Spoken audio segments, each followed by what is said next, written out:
Hey guys, today I want to share the build I've been working on since launch of D4. I've been playing a weapon swapping build because that is just what I wanted to play going into the game, and I've been having a lot of fun with it. I did not like the idea of triple shouting, did not like the idea of whirlwind, and just playing around the arsenal swapping is like the unique new feature Barb has in D4. So the gameplay you're seeing right now a little bit is just at 89 or whatever here. I am doing 4-man champion runs, just crushing elites. I don't have footage of it, but this build was very comfy doing a plus 10 of level nightmare. So around 91, 92, I was doing 102 nightmare. Unfortunately, this character died due to my internet lagging because of power outages. So I'm rebuilding the character right now, so I don't have the nightmare footage or showing it. But trust me, this build is very capable of just one-shotting elites, even 10 levels above it. It's extremely tanky, and it's extremely fun to play. The main gimmick of the build is to be weapon swapping and playing on walk and arsenal, and earthquake. So stuff that people don't really know about earthquake, as far as I can tell. There is two aspects to earthquake. There's the ball cathals, I'm not sure, that gives leap in earthquake, that gives DR, and there is the earthquake aspect itself that gives ground stomp a earthquake and makes us do more damage of a multiplier in that earthquake. But if you have both enabled, leap and ground stomp earthquakes will give both buffs. So when I leap, my earthquake will give me both a 15% DR and a 15-20% damage multiplier, which is extremely powerful because this build will be leaping all the time. Leap is just an insane quality of life from mobility and fury generation, thanks to the fact that you get 40 fury, at least 40, when you hit an enemy with it. So we're playing around a lot of leap resetting thanks to perpetual stomping, which is another aspect we put on boots. This makes it so when we do damage with ground stomp or kick, we reset the cooldown on leap. So we run both ground stomp and kick. So we can leap in, kick to reset, leap again if we need to, stomp, whatever. So leap is a powerful part of this build for mobility. It gives us a weapon swap to trigger walk and arsenal dam. It helps AoE clear mobs itself, thanks to the damage it does, and earthquakes, and makes our single target nuke even more powerful thanks to the fact that we just blast while stacking earthquakes. Gameplay feels very fluid and fun. You're just kicking mobs into walls, leaping into them, and smashing down, and they're exploding thanks to the insane damage you're doing with the weapon swapping system, standing earthquake, and thanks to the brawlers aspect that makes it so when you kick someone and kill them soon after, they explode. So you're just constantly leaping around, killing packs of ads at once, and one-shotting elites to this build. It's extremely fast. It's an extremely unique playstyle. The D4 is enabled. I have a written guide down below for both softcore and hardcore on a Google Doc. I have the D4 build links down below as well, so make sure you check them out. So skills-wise, we're using Rally Cry because Rally Cry will help us move faster, give us more resource generation, gives us unstoppable, and access Fortify. Fortify with Rally Cry is super easy to stack because all the little ticks from the Leap Quake gives us Fortify, so we can just honestly pop Rally Cry, leap into a pack, and we'll instantly get max Fortify. We're playing Kick because Kick will apply vulnerability. It will CC mobs for us. It will also AoE clear mobs thanks to an aspect we stack with it. We're playing Ground Stomp because Ground Stomp is another CC, is another leap reset, and also generates quakes. We're playing Leap, of course, because we have a million ways to leap itself. We have a million aspects to help leap have lower cooldown, give us damage bonuses, and we can put a two-hand slash to leap to trigger a two-hand slash on the walk and arsenal buff. We're playing Lunge and Strike because its mobility is the generator for when we need it. You rarely ever need a generator for it though. And it triggers a weapon swap with dual wield. And we're playing Hammer the Ancients to trigger the two-hand blunt, and just also nuke down elites when we get to them. You have a tree here, as you can see. I have a really detailed description of why I take all the points I do for softcore and hardcore in the Google Doc below. But just to keep a quick little review, Lunging Strike is a strong mobility option that will help us apply bleed damage, and again, trigger dual wield. We take Enhance because we have Lunging Strike, and Enhance we have to take it, and we take the bleed on it just to trigger bleed damage, and also there's more dam. Hammer the Ancients is our big nuke and our two-hand weapon trigger. We take Enhanced Hammer because it gives more fury generation, which buffs the fury we get from leaping, by the way. So it's pretty often while doing a map, a dungeon, what do you want to call it, that you're going to leap into a pack, and every leap is going to give you 100 energy. every time you leap, which we're just doing constantly once you have CDR and such. We play Furious Hammer the Agents because we'll just Captain Fury at a time, so there's a ton of extra dam. Rally Cry, again, as I said earlier, Rally Cry is mobility, it's generation, it's fortify, it's a very powerful shout. We're gonna play this shout, we're gonna play around it. Ground Stomp is a CC and a leap reset. It's also very good. I'm gonna play Kick because Kick will give us a vulnerability. The one downside Kick normally has is it pushes mobs from you, but thanks to the fact that we have leap guaranteed every time we kick, it's very easy for us to immediately leap into them, and more often than not, we'll kill them with the kick leap combo alone. And if it's an elite, we'll leap in, it will be CC'd stunned, it will be vulnerability, and we'll have a leap quick to stand in for our damage buff, which just sets us up to one-shot elites the second we're done kicking into a leap. We play Mighty Kick because it will allow us to cleave AoE packs of kick alone. Sometimes you'll walk up to a pack and you'll press kick, and it will just hit 5, 6 together, and they'll all just explode, and everything around you will just die, including elites. It's extremely powerful, it's extremely fun to play. Swiftness, movement speed is just good. Leap, again, leap is a key part of this build. It gives us Fury generation, gives us mobility, gives us a weapon swap, it spawns quakes on demand for us. It's extremely powerful. Aggressive resistance gives us access to a battle fever, which is what we really want. 3 seconds every time we leap or kick, which we're going to be doing often. This just makes it so, again, we have insane uptime on Berserk. And also, whenever we want to kill an elite, right, we kick them into a wall, leap onto them, right? So we're going to be leaping, just want to quake, get Berserk off of it, weapon swap, or just the fluid gameplay that is kicking an elite, leaping to him, and then our hammer is just primed and ready to do 2.5 or 3 mil crits easily with suboptimal gear, without min-maxing, 10 levels under, etc. We're playing the classic No Mercy setup, so we need opponent pit fighter to get No Mercy. No Mercy just makes it so bleeding targets have more crit chance against them, and Hamstring just gives us guaranteed slow with bleed damage, which goes really well into heavy-handed, which is just more dam and crit value because we have so much of it. We're going to get a lot of crit from our glyphs too with weapon swap setup, so it's just an extremely good combo. We put opponent in thick skin, just so we can get access to counter offensive. This talent is deceptively strong. I think most people think this talent probably only procs when you're fortified, but this is actually a talent that procs only when your fortify is above 50%, which is all the time. Again, Rally Cry gives us fortify for every tick of Earthquake Dam, which does a ton of, right? And again, Earthquakes from Leap and Ground Stomp do stack, so like, it is extremely easy to get fortified stacks, to get fortified immediately, which is this makes this a passive damage buff for us, essentially. And I play defensive stance because you also have a ton of fortify. I personally play Tempered Fury into Invigorating Fury just to have some passive healing, which I think is extremely nice. Wall Up is just extra dam on stun and Vaughn, which we do a lot of with our 2-hand nuke, which is what we're nuking with. So it's just really good as a passive, actually. The Walk-in Arsenal key passive is, of course, our key passive. We're playing around it. We're using the Leap with 2-hand slash to trigger two-hand slashing. We're using Hammer the Ancients with the 2-hand bludgeoning to trigger the 2-hand bludgeoning. And we're using Legend Strike with Dual Wield to trigger the dual weird passive part of it. Weapon expertise, I recommend the 2-hand sword to begin with until you can fit Berserk Ripping into your build, which should be pretty easy. At that point, you should have all the bleed damage you possibly want to trigger the bleed crits. And now the 2-hand axe expertise is really good for Vaughn damage. For aspects, you have the Ball Kathas on the chest for defensive. Again, this will enable us to get a quake whenever we leap, a quake whenever we stomp. That will give us DR. We have Disobedience on pants. I mean, armor is just insanely good. If you don't know, armor is just an insanely good defensive stat in the current game. And again, Disobedience stacks are insanely good in the same way again Fortify is, because earthquakes give us a tick every time it happens. So it's extremely easy just to have max stacks of Disobedience from just leaping around.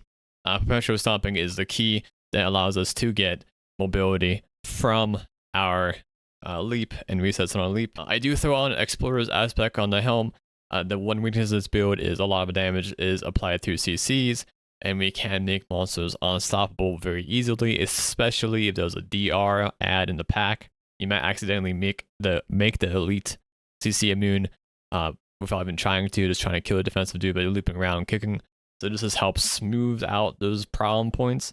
but definitely not needed. This is an aspect that can be dropped and replaced pretty easily. Giant strides is a key component aspect to the build.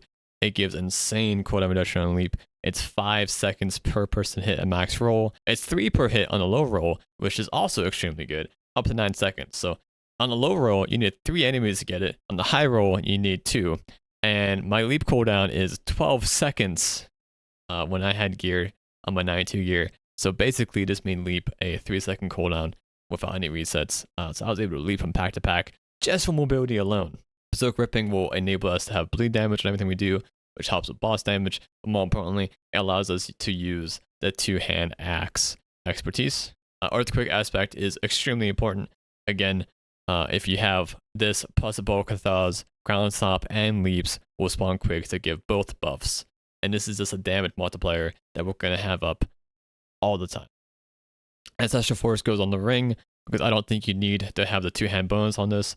I think the 50% damage bonus is more than enough to help clear out elites, because we just do so much damage with crits. But Retribution to 2-hand, because this is like a must-have in this build, basically everything we're doing is CCing, right? We have an insane amount of stuns and CCs. So this is just basically 80% damage uptime on all the elites that you could ever ask for. On the other 2-hand, I put Edge Masters. You could put Earthquake here, but at least later on in the game, you have so much Fair Generation that you basically always run around with the bonus 40% dam from Edge Masters, which is much nicer than the max 30% you can get from Earthquake. But Earthquake is a guaranteed 30% if you're in it, versus Edge Masters, which is Fair Generation related, so possible you want to swap these two out. Brawler's aspect gives kick AoE cleave, and is extremely easy to trigger, and just an extremely nice map clear addition. I mean, there's times where sometimes there's a bunch of little guys next to an elite, and I'll kick little guys, and they will just die from the kick damage alone, and they will blow up and kill the elite with them, and the elite just instantly dies. And then Veteran's Brawler, on the one hand, just makes it so leap does even more damn, just to help clear little guys. I mean, with this setup, you can oftentimes kill an elite that will give you stacks of this, leap in the next pack, and the leap itself will just kill the pack, give you a leap reset from the giant strides, and you leap to the next pack. It just makes a very smooth, efficient gameplay for leveling and time-wise. Optionally, you have a looting and you have protector. These are more defensive setups that you can put on your helm or your necklace, which I did for hardcore, and I have details about that more in the guide down below if you're more interested. But I'm gonna assume most people here are playing softcore and aren't interested in that, but are pretty good. As far as gearing goes, there's a couple uniques that are interesting for us. Of course, there's the Harlequin and the Grandfather. If you somehow get those two, God bless you. I don't know what you did. Let me know so I can get them myself. But they fit right into the build and they're extremely strong. I'm not going to talk about those too much. 100,000 Steps is the unique that makes the most sense in this build because it's a weapon swap build. It does trigger Ground Stomp automatically as well, which gives us more fury and leap resets. So it makes sense on face value. But honestly, with how much cooldown we have on leap already, we actually don't really need that leap reset. And the damage is nice, but we do so much damage while leveling that you don't need a dam either. So you're trading dam on these boots for mobility on rare boots, which I don't think is worth.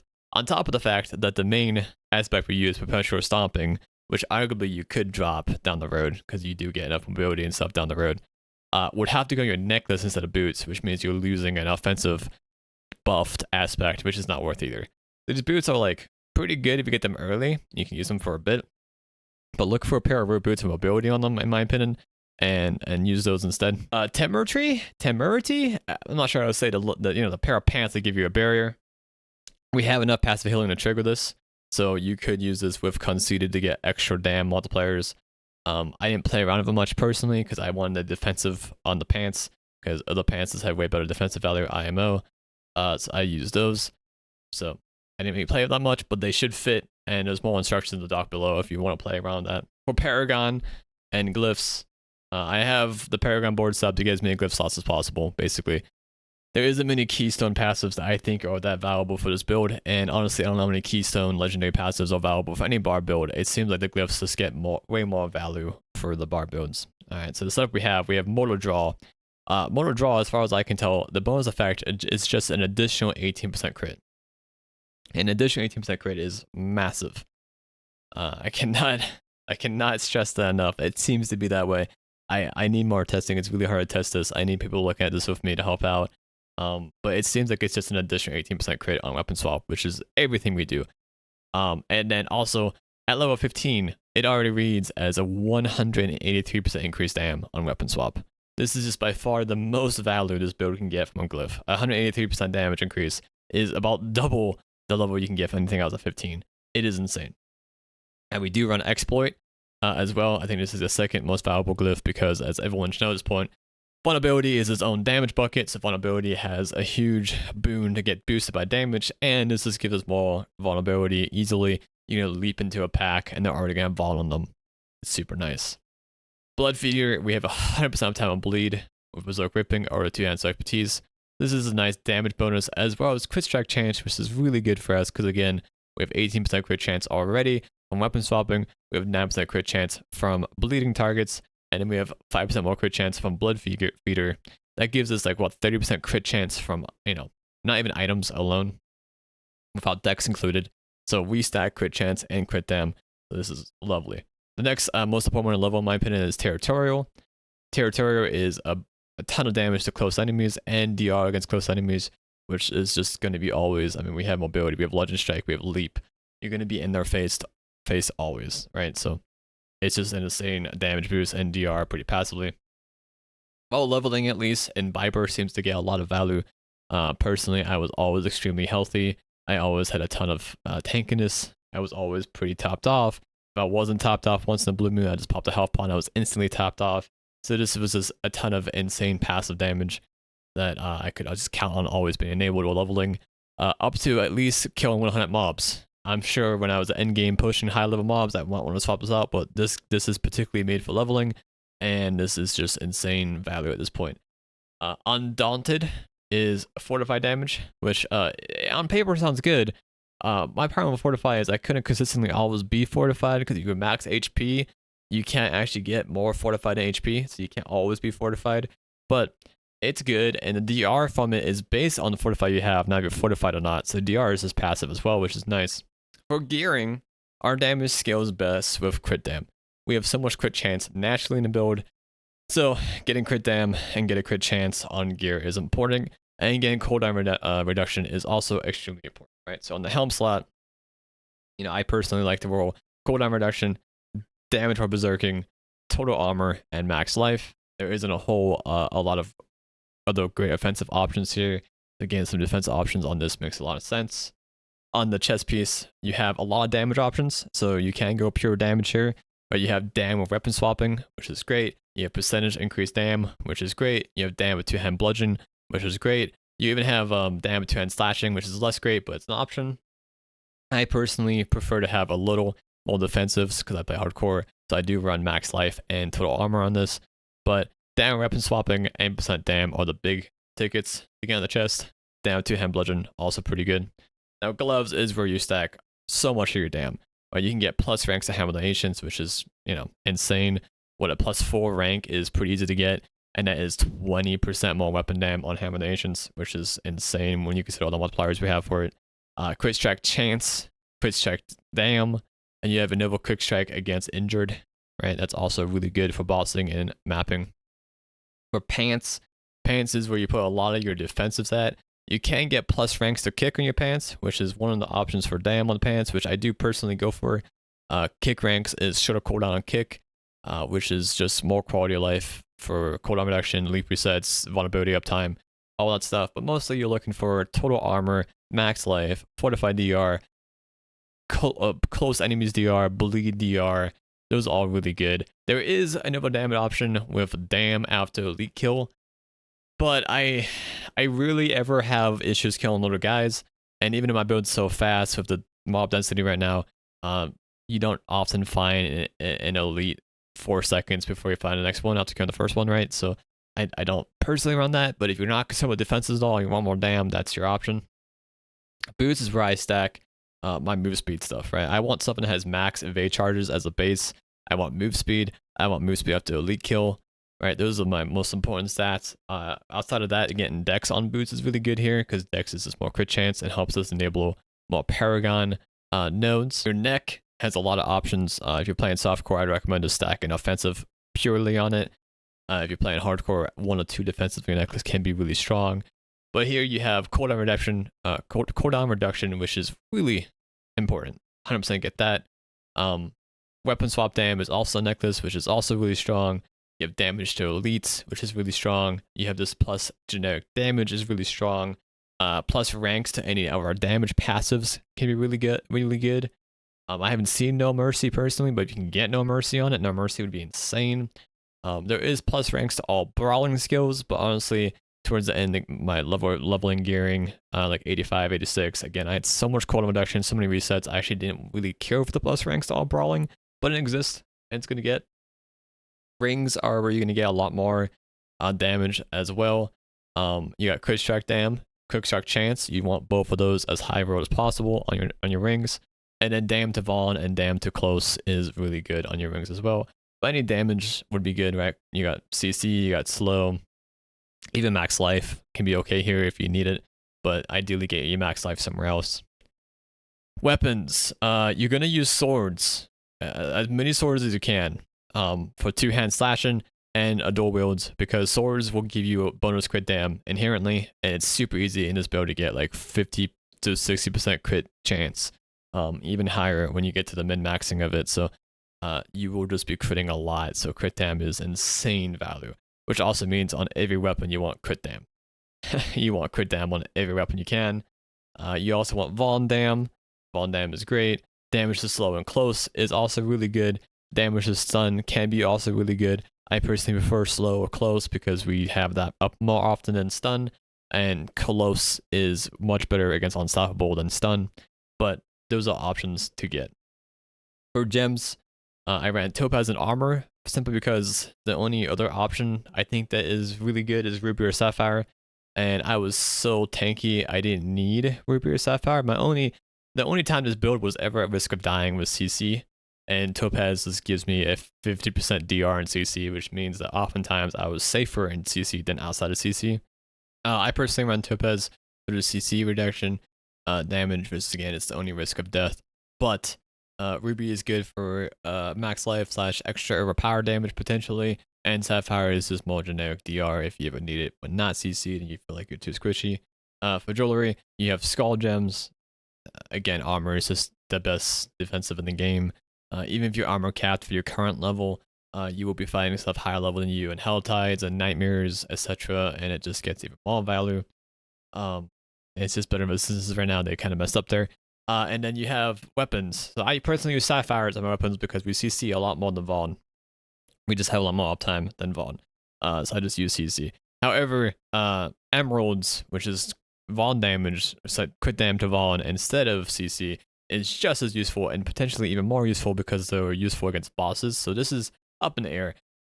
If you're doing a lot of bossing, Emeralds for sure. If you're doing a lot of mobsing, I think CC wins here, but it is tough to say for sure. That's the build though. Again, there's links down below. Please follow the channel, subscribe, hang out in the future. Drop by my Twitch if you have any questions at all. I would be happy to answer any of them. The build is constantly evolving and changing. I've been hearing a lot of barbs want to do something that isn't triple shouting and spinning, and this is that.